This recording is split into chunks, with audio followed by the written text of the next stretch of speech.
अस्सलाम वालेकुम नाज़रीन, मैं हूँ ज़िशान सैयद। आज बात करेंगे इस्लामाबाद हाई कोर्ट में जो कि नूर मुकद्दम केस के मरकज़ी मुलज़िम ज़ाहिर जाफ़र के वालिदैन ने दूसरी बार इस्लामाबाद हाई कोर्ट से रुजू किया था और आज इस्लामाबाद हाई कोर्ट में उस केस पर समाअत हुई। हमारे साथ मौजूद है फ़याज़ महमूद जो कि शुरू दिन से नूर मुकद्दम केस को कवर करता आ रहा है। तो फ़याज़ से आज जानने की कोशिश करते हैं कि आज इस केस में क्या हुआ, कैसे दलाइल जो है वो सामने आ गए और क्या उम्मीद रखते हैं कि जो ज़ाहिर जाफ़र के वालिदैन की दूसरी दरख्वास्त इस्लामाबाद हाई कोर्ट में दायर है, क्या वो दरख्वास्त कबूल कर लेंगे या वो भी खारिज होंगे? तो फयाज़ भाई बताइएगा कैसा एक्सपीरियंस है और आज क्या हुआ केस में?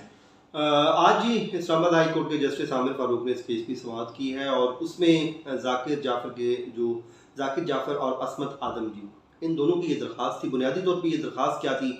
वो दरख्वास्त थी 7 अक्टूबर का वो फैसला जो एडिशनल एंड सेशन जज ने सुनाया था, जिसमें उन्होंने एक हुक्मनामा जारी किया था कि जो डिजिटल या सीसीटीवी रिकॉर्ड है, जो भी एविडेंस है, वो ड्यूरिंग द ट्रायल अगर ज़रूरत हुई तो हम दे देंगे, क्योंकि अब वो अभी वायरल होने का खदशा है। लेकिन बाकी जो दस्तावेज़ात आपको चाहिए थी वो सारी की सारी अदालत प्रोवाइड कर चुकी है। जिसके बाद जी उसको चैलेंज किया, वो ये कहते हैं कि जो हमारा राइट है डिफेंस का, वो मुतासर हो रहा है, क्योंकि किसी भी एक्यूज़ को चार्ज फ्रेम करने से पहले उनका तमाम तर एविडेंस फराहम करना ज़रूरी है। ये दरख्वास्त आई थी और उन्होंने कहा कि हमारे ऊपर जो चार्ज फ्रेम भी कर दिया गया है, हमें जो एविडेंस हमारे अगेंस्ट यूज़ होना है वो हमें दिया नहीं गया। तो इसको बुनियाद बना के इस्लामाबाद हाई कोर्ट से रुजू किया है।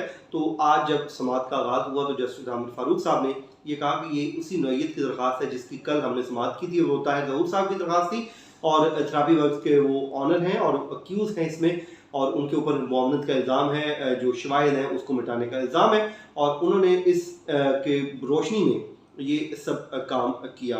तो अब इस्लामाबाद हाई कोर्ट ने जी इस पे नोटिस जारी कर दिया है। शाह खबर एडवोकेट जो शौकत मुकद्दम साहब के वकील हैं, वो कमरा अदालत में मौजूद थे और उन्होंने इस पे नोटिस वसूल कर लिया है। और जिसके बाद असद जमाल एडवोकेट साहब ने ये कहा कि क्योंकि जो कार्रवाई है वो आगे बढ़ रही है तो उसको रोक दिया जाए जब तक ये फैसला नहीं आता।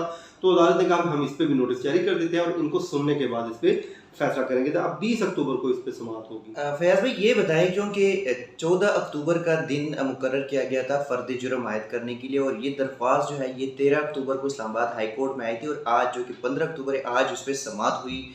कल सेशन कोर्ट ने जो है वो फ़र्द जुर्म आयद किया। तो अब क्या इम्कानात है इस्लामाबाद हाई कोर्ट वो ट्रायल कोर्ट की जो फ़र्द जुर्म के बाद जो कार्रवाई होगी उस ऑर्डर को सस्पेंड कर सकते हैं, उनको रोक सकते हैं, यानी क्या करेंगे?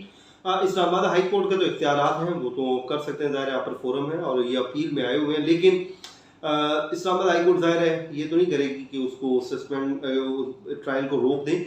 वो ये ज़रूर कह देंगे कि जो इनका एविडेंस, इनको रिक्वायर्ड एविडेंस है वो तमाम का तमाम उनको दिया जाए और वो कोर्ट दे देगी। और इसमें अब क्या हो सकता है, क्योंकि ट्रायल शुरू हो चुका है, इसमें चार्ज फ्रेम हो चुका है।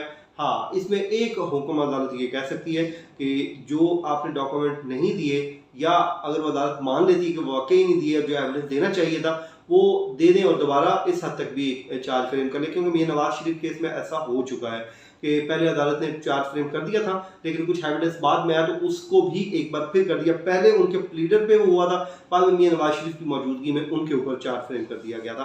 तो ये कोई बहुत बड़ा मसला नहीं है। 20 अक्टूबर को अब इस पे बयानात कलम बंद होने हैं, तो ट्रायल जो है वो स्टार्ट हो चुका है।